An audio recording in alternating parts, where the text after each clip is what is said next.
Ladies and gentlemen, we go final team. Thank you. Once again, thank you guys for joining us so early on a Wednesday morning.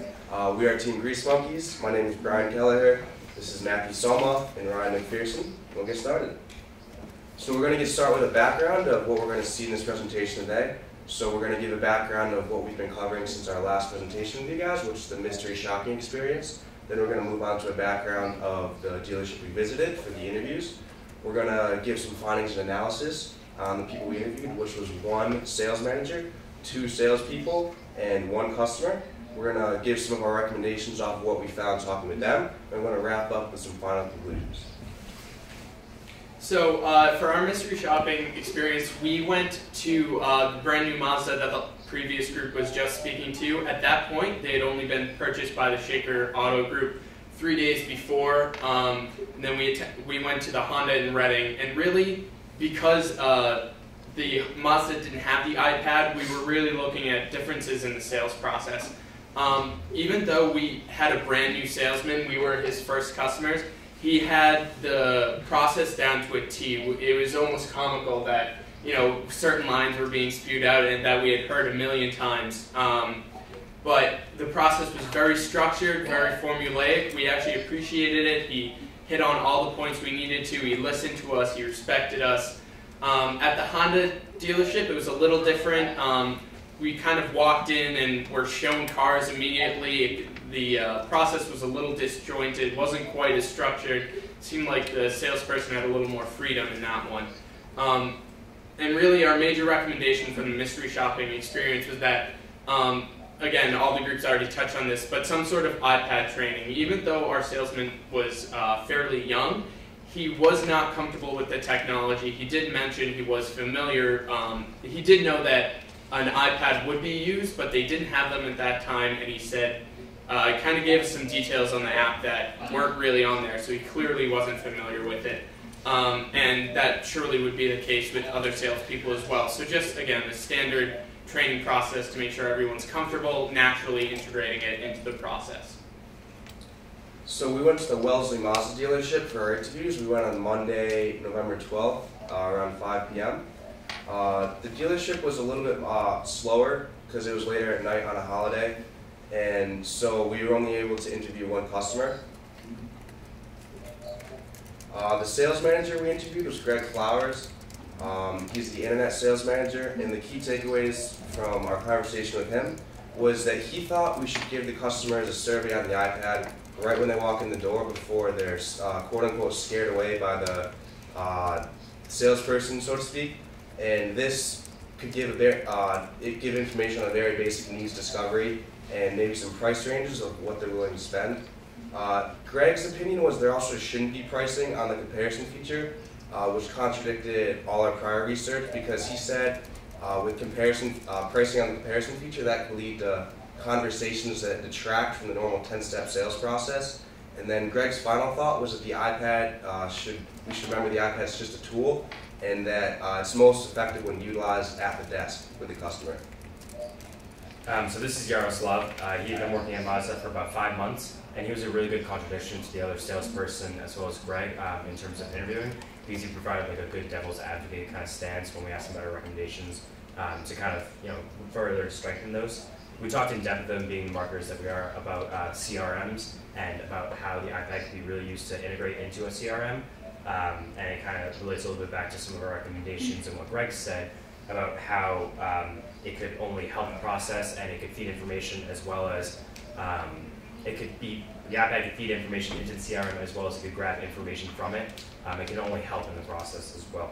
He also talked about, in contradiction to Greg, that he would like to see a pricing, and he, along the lines of, customers already do the 4 hours of primary research before coming, and they already know the prices that they're going to be looking for, so why not include it on there anyway?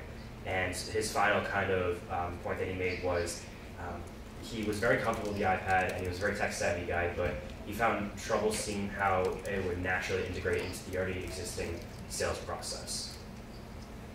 So this is Joe. Joe's been working at Mazda for about 2 years, and he was even further difference from Yaroslav, and he was very much for the fun aspect of the iPad. It's a cool technology. It's this touch screen, and he thought that it wasn't really being used to engage customers as much as it was to just give them information. So we really thought about that. It's not. It's kind of just put in front of them, and it's they're being given information when it could be really used to help engage customers further, and could that as that part of the sales process. So he was really for the interactive features, not as much giving them information, but kind of just dismaying them from that he's like this scary salesperson, and to a little bit of a break the ice. And he really thought when we prompted him, could this be used for the needs discovery kind of process, he was all for it as well. So the customer we spoke to wished to remain anonymous and was actually a pretty interesting person to talk with. They were very different than the typical customer we've been, talking about a lot in class. For most customers, we kind of assume they come in, they're there to talk, they're looking to find a vehicle. Whereas these people, they walked in with a very specific vehicle in mind. They had a printout with all the specs. They walked in, said to the salesperson, "I want to test drive and buy this car today." So with this person, there really wasn't an opportunity to use the iPad in that process. So there wasn't the downtime in getting the car. At that point, they were drawing up papers. There wasn't the downtime right before the needs discovery process. So for this customer, there really wasn't a need for the app. And it was just kind of an interesting contradiction, as we've been so focused on that. We kind of haven't recognized the fact that it's not going to be used for everyone. So there does have to be some freedom for the salespeople.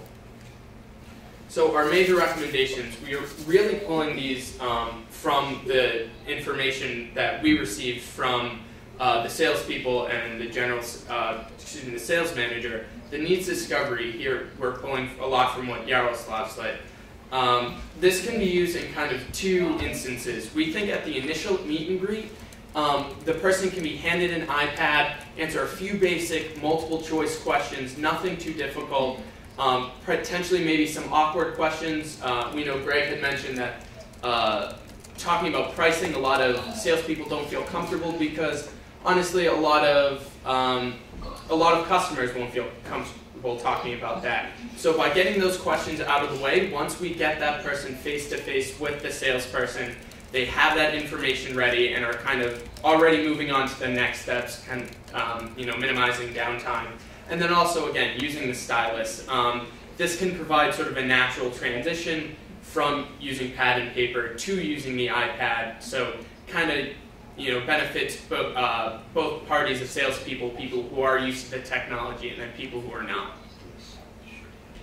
So for our next kind of recommendation, it was really driven by the fact that we kind of looked at all of our recommendations thus far, and we had to remember that we were making these recommendations for the benefit of the salesperson and not the customer, because it is a sales tool, and we're making recommendations to help them with the sales process, not necessarily give the customer more information. If they wanted more information, it would be available on the website. But this was we really wanted to kind of reorganize the app to make it more kind of like along that thought that it's meant for the salesperson. So the first is that we would want kind of out of the way an opaque spyglass in the top right-hand corner that will provide for quicker navigation. You can type in at any time comparison feature, Mazda CX-5, and it will go right to that kind of that page to provide for a quicker integration. That would be a little bit more natural than navigating through, just kind of type it in.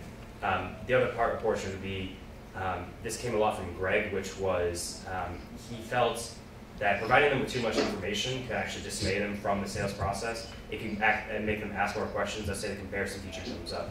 They see something about a Honda that they didn't know previously, and then they start asking about it, and then they're more dismayed about buying the Mazda in the first place. So we would suggest two sides of the application, a consumer-facing and a sales application, not actually developing one, but providing certain features that Brian's going to talk about next, recommendation on the consumer-facing side, and then on the employee-facing side, the same features they have. So if they want to talk about pricing, which a lot of groups have mentioned, customers want, but employees don't want. It's kind of, this is at the hands, so if they want it, they can do that, but it's not necessarily at the fingertips of the customer. So we think this consumer-facing portion of the app should be extremely interactive, and only that. So what we're envisioning is the start screen of the consumer-facing portion will be a lot like what you have on the Mazda USA website, which is a 360 rotational view of the car. There will also be kind of call-out buttons, and this is kind of an example of what it could look like. So there'll be a call-out button, say on the engine, and it'll give you a Skyactiv view of the engine and kind of information about that. There will also be a Did You Know button, a video button, and a Test Your Skills button. So the Did You Know button will kind of be like flashcards. It would be like, did you know Mazda provides X jobs to the United States, for example. The videos will be kind of similar to the videos we already have developed. Just kind of information on the headlights, the steering, the engine, stuff like that. And the Test Your Skills could be just kind of a fun pointless game where it could be as simple as a parking game where you kind of park the car. Because at this point, the consumer has that information overload. So you just kind of need a de-stressing activity. So that's all we have. So we'd open the floor to questions now. And thank you.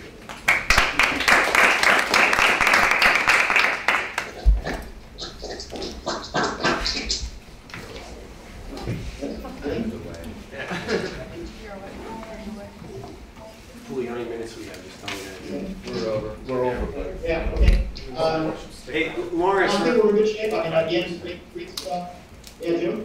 Yeah, no, these guys are over their time limit, and if they have to go to another class, I think that on Friday's call that we have, if you can get the same crew to get on that call we'll have Friday, you know, maybe we can vet through a bunch of this stuff.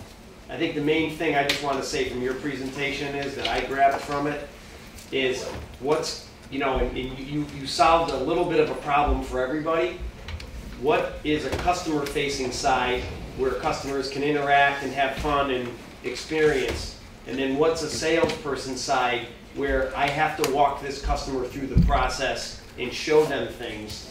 And is there a divide there, and can we create the divide? That was the number one thing I got from your because I don't agree with a bunch of the stuff that my own people told you, but we need to ask those people who actually talk to customers, because that's, you know, you get the broad vision. So that's my only comment, and then I guess let the guys from Mazda close out with questions.